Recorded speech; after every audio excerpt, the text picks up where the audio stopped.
My family's home sat in a spot that was about 10 miles into the woods, and we didn't have any neighbors, not a single one. Well, I grew up seeing Bigfoots on our property. It wasn't every day, but it was frequent. It was often enough.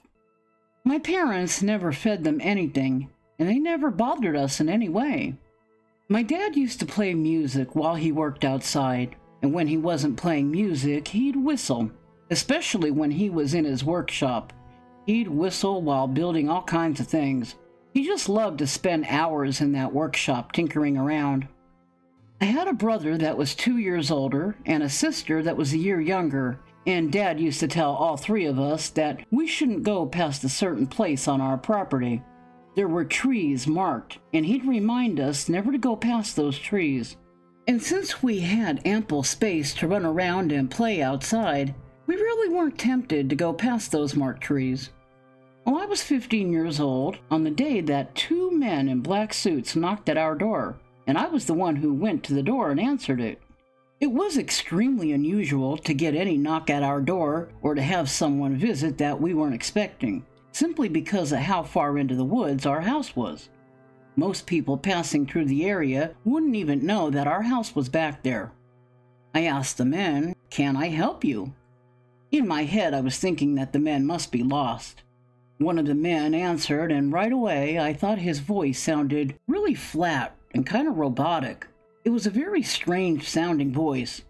The man asked to speak to one of my parents, so I went and got both my mom and my dad. And when my parents came, I stood by and watched the men. One thing that I noticed was that the men had really unusual shaped eyes. Although they appeared to be Caucasian, their eyes were the shape of someone that was of an Asian ethnicity, and the color of their eyes was a very bright and noticeable shade of green.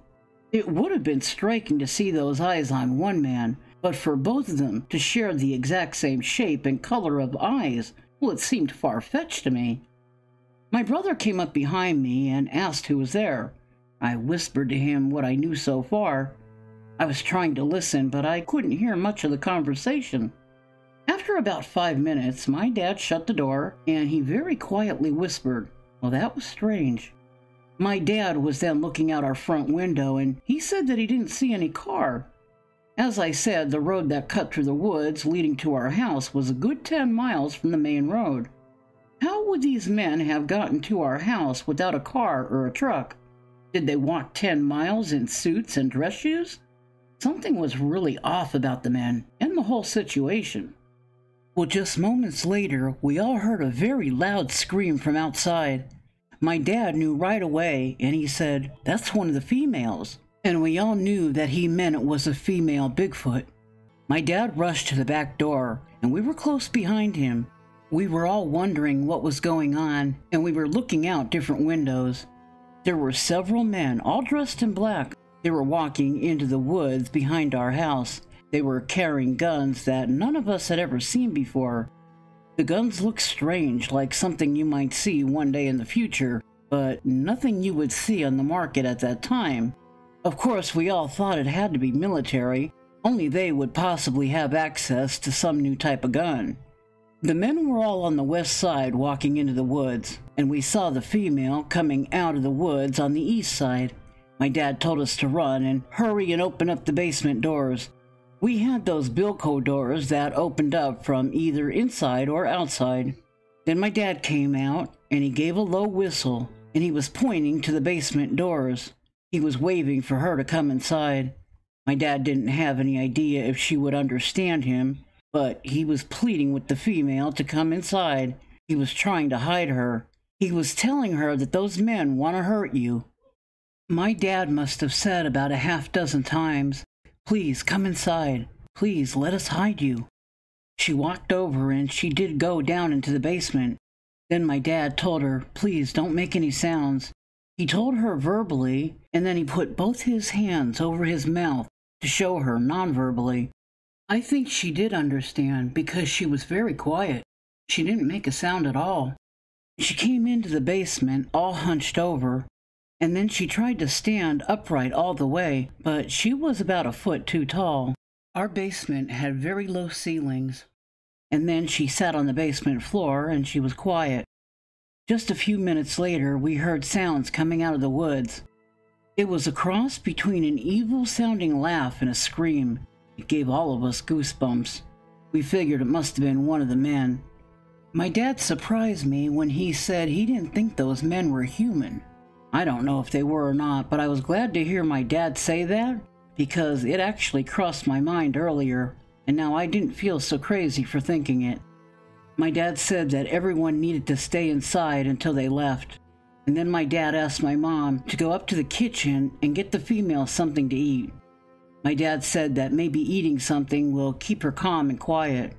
My mom went upstairs and quickly made some peanut butter sandwiches and brought down a few bananas. She really didn't know what to make her or bring her, and was hoping that what she fixed was okay. My mom also sent down a big plastic cup of milk, and then another one filled with water. I guess my mom made good choices because the female ate and drank everything. It felt like hours passed, but it was probably only 20 or 30 minutes that actually passed. And then there was another knock at the front door. There were 4 men there this time. All of them looked similar to the first 2. It was really creepy. Then the man didn't bother with politeness or any small talk. One of them asked, "Did you see her?" My dad just played dumb, and he asked, "See who? My wife or my daughter? Who are you looking for?" The man changed his question and asked, "Did you see anything strange today?" I loved my dad's reply to this man. My dad said, "Define strange." And then my dad said, "The only strange thing that I've seen is you and the men that are with you. And I want all of you off of my property right now, or I'm gonna call the police." Well, the 4 men left, and they started walking down the road that led to and from our house. Then we watched several men come out of the woods, and then we saw another group of men that we didn't even know were there. We hadn't seen them before. They came out of the woods on the other side. All of those men were carrying weapons, and they were dressed the same as the others. My dad ran and he got a shotgun and loaded it. Then he got in his truck and took off down the road. He came back about 10 minutes later to tell us that they were gone, and he made sure of it. My dad said that down the road a bit there were a couple of big cargo vans that the men got into. He said that he noticed there were no plates on the big trucks. He put his shotgun away, but he left it loaded. Then he said that it was safe now, so we should go and open up the doors and let the female out. My dad didn't just open up the Bilco doors from the outside and let her out into the yard. Instead, he led her up the stairs and had her follow him through the kitchen and the living room to the front door. She looked around silently. Before she left, my dad touched her arm, and he told her that she was safe now, and she should go to the others in her group, and they should all stay together, because those men might come back. I could see that my dad was doing his best to say what needed to be said, but I believe he was worried that she wouldn't understand him. The female looked at my dad, my mom, and then at me. She let out this kind of warbled-sounding grunt. Maybe it was a word in her own language. I don't know. Then I saw her get down on all fours, and she left the house. Once outside, she stood up again and then ran into the woods. After she was gone, my dad said that he needed to figure out how to put up a few cameras on the road and get a monitor. He said that we need to know if those men come back. It was obvious that my dad was very fearful of the men. Nobody in my family ever saw the Bigfoot group as a threat. They never gave us any reason to feel that way. But those men, they were different. They did feel like a threat. My dad was on guard for some time after that day.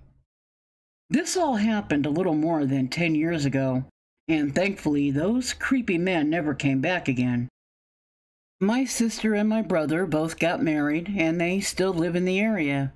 But I'm the only one still actually living at my parents' house. We still have a group of Bigfoots that live in the woods near our home, and we'd do anything we could to protect them. We didn't have much interaction with them, but we're still protective of them. They've never done anything to harm us. The only way we were put out for helping the female was that after she left, we had to open the windows and doors for a couple of hours to get the smell out from the upstairs. And when it came to the basement, well, that took almost 3 days for the odor to be completely gone. They really do have a strong odor. This happened in August, so maybe the hot weather made them a little bit skunkier.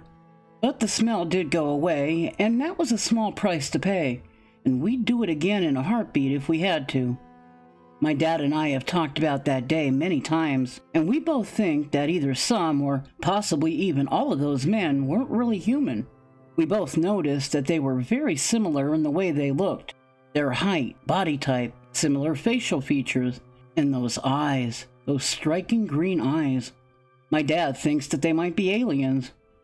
We all wondered what they wanted with the female Bigfoot. They seemed to know already that she was there, and they seemed to be hunting for her specifically. We're just guessing. We have no way of knowing anything for sure. That's just how it seemed. We think that the female was still pretty young, and we don't think that she was done growing yet because she was only about 6.5 feet tall, and all the others we've seen are much bigger. After that day, my family and the Bigfoots went back to seeing each other, but not really interacting with each other. Anyway, that's my story. I hope those men, or whatever they might be, don't ever come back.